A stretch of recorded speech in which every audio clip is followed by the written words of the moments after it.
Well of death horror story in Hindi. यह कहानी है अमरपुर की। हर साल की तरह इस बार भी इस गांव में बड़ा मेला लगा था। अगले दिन बाद मेले की शुरुआत होने वाली थी। हर बार की तरह नए नए झूले, खिलौने, मिठाई वाला, चाट, गोलगप्पे वाले भी अपनी दुकान सजाए बैठे थे। लेकिन इस बार भी गांव के लोगों का ध्यान मौत के कुएं वाले खेल पर लगा हुआ था। इस खेल के प्रचार वालों ने भी कोई कमी नहीं छोड़ी थी। मोहन एक रिक्शे पर माइक लिए घोषणा कर रहा था, आ गया, एक बार फिर से आ गया। जिस खेल ने जीता है सबका दिल, वो फिर से आपके गांव आ गया। करोगे देर तो समस्या होगी विकट, क्योंकि बिक जाएंगे खेल के सारे टिकट। गांव का हर एक आदमी जल्दी से जल्दी टिकट लेकर खेल का सबसे पहला शो देखना चाहता था। अगले दिन खेल का पहला शो था, लेकिन उसी रात गांव में एक अजीबोगरीब घटना घटी। जहां पर मौत के कुएं का खेल दिखाने की तैयारी थी, आधी रात के बाद अचानक वहां से मोटरसाइकिल चलाने की आवाज आने लगी। एक घर में श्यामलाल, उसकी पत्नी देवकी और उसकी 6 साल की बेटी गुंजा सो रही थी। अचानक से गुंजा की नींद खुल जाती है। गुंजा, पापा पापा जागो ना, देखो मौत के कुएं का खेल शुरू हो गया है, चलो ना देखने। अपनी बेटी गुंजा की आवाज सुनकर दोनों जग जाते हैं। देवकी, अरे क्या हो गया गुंजा, इतनी रात को कहाँ जाने की बात कर रही हो? गुंजा, माँ हमने उस मौत के कुएं का टिकट लिया है ना, देखो ना वो खेल शुरू हो गया है, तुम्हें मोटरसाइकिल की आवाज आ रही है ना। श्यामलाल, बेटा अभी तो रात है, वो खेल तो कल शाम को शुरू होगा। गुंजा, पर ये आवाज कैसी है पापा? श्यामलाल, अरे होगी कोई आवाज, चलो सो जाओ। गुंजा सो गई, लेकिन जैसे रात बीत रही थी मोटरसाइकिल की आवाज बढ़ती जा रही थी। कुछ देर बाद मोटरसाइकिल की आवाज आनी बंद हो गई और वहां से एक औरत और बच्चे के रोने की आवाज आने लगी। उस आवाज से गुंजा और उसके माता पिता की नींद खुल गई। इस बार वह आवाज उन दोनों ने भी सुनी। वह सब बहुत डर गए। वह उस जगह पर जाना तो चाह रहे थे, लेकिन उनकी हिम्मत नहीं हो रही थी। अगली सुबह जब उन लोगों ने गांव वालों से यह बात बताई तो उनकी बातों पर किसी ने ध्यान नहीं दिया, क्योंकि उनके सिवा वह आवाज किसी ने नहीं सुनी थी। इसका शायद ये भी कारण रहा हो कि गुंजा का घर मेले वाले मैदान के पास में था। उसी शाम देवकी, श्यामलाल और गुंजा मेला देखने गए।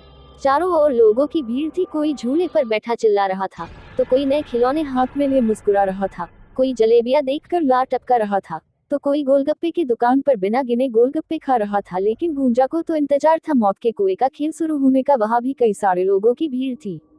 लोगों खेल चालू करने के लिए कह ही रहे थे कि मोटरसाइकिल स्टार्ट करने की आवाज आई।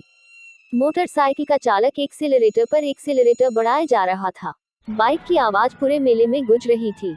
दर्शक बाइक की आवाज से रोमांचित हो रहे थे। कई लोग तो सीटियां भी बजाने लगे थे। लेकिन इस बीच लोगों ने देखा कि मौत के कुएं में एक छोटी सी बच्ची बैठी रो रही है। लोगों ने आवाज लगाई कि ये किसकी बच्ची है, कोई उस बच्ची को निकालता। उसके पहले ही लोगों ने देखा कुएं के अंदर अचानक एक औरत भी आ गई। उसका चेहरा बड़ा डरावना लग रहा था।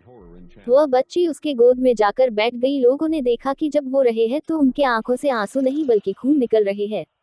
कुछ ही देर में वो दोनों उड़ते हुए बाहर आ गए। जिसने भी यह देखा वह बस एक ही आवाज में चिल्लाया, भूत भूत। सभी लोग बाहर निकल आए। मौत के कुएं के मालिक तक ये बात उसके कर्मचारियों द्वारा पहुंची। उसे बहुत गुस्सा आया और बोला, ये क्या बकवास है और तुम लोगों ने ये क्या भूत भूत लगा रखा है? पूरे मेले में चहल पहल है और यहाँ भूत की रट लगा रखी है। लगता है तुम लोगों का काम करने का मन नहीं है, बस मुफ्त के पैसे चाहिए तुम्हें। चलो अगले शो की तैयारी करो। लेकिन अगला शो भी बिल्कुल खाली रहा, क्योंकि ये अफवाह फैल गई थी कि मौत के कुएं में भूत है। अब तो मालिक का गुस्सा 7वें आसमान पर पहुंच गया और सारा गुस्सा अपने स्टाफ पर उतार दिया। उसी रात जब मालिक गहरी नींद में था, तभी उसे तेज तेज बाइक चलाने की आवाज आई। उस आवाज से उसकी नींद खुल गई। वो गुस्से में बड़बड़ाता हुआ गया।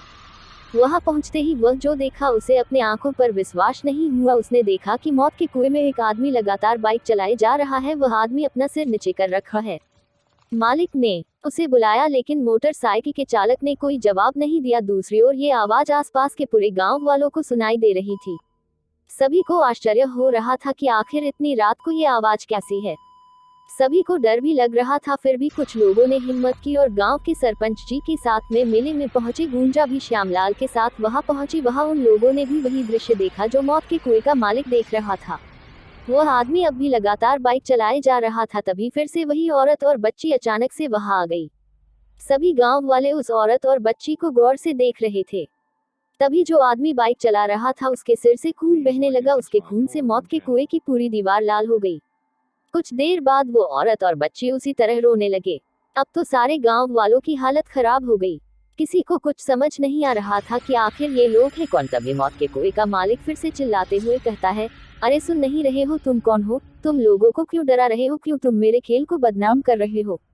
मालिक की बात सुनकर बाइक चलाने वाला अपना सिर ऊपर करता है। उसे देखकर मालिक की आवाज लड़खड़ाने लगती है। तुम कहाँ से आ गए विक्रम? तुम तो सरपंच। अरे कौन है ये? तुम इसे जानते हो क्या? तब बाइक चलाने वाला अपना बाइक रोकता है और कहता है कि क्यों मालिक, आप बताओगे या मैं बताऊं इन्हें? मालिक मैं क्या बताऊं, मुझे कुछ नहीं पता। तब विक्रम ने बताना शुरू किया कि विक्रम गांव वालों, यह एक दुष्ट आदमी है। इसके सीने में दिल नहीं है, यह जानवर है, जानवर। मेरा नाम विक्रम है। मैं पिछले साल तक इसके साथ काम करता था। आप तो जानते हैं कि मौत के कुएं में गाड़ी चलाना हर दिन मौत से गले लगाना जैसा काम है। मैं हर रोज अपने परिवार और इसके लिए जान की बाजी लगाकर मोटरसाइकिल चलाता था, पर उस दिन शायद मेरा दिन खराब था।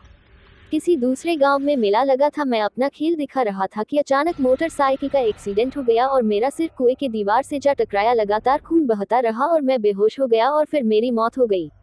विक्रम की मौत के बाद उसकी पत्नी और उसकी छोटी सी बेटी के सामने जीवन चलना बहुत कठिन हो गया। वो एक दिन मालिक के पास गए और कुछ पैसे मांगे, पर उसने कोई मदद नहीं की और वहां से भगा दिया।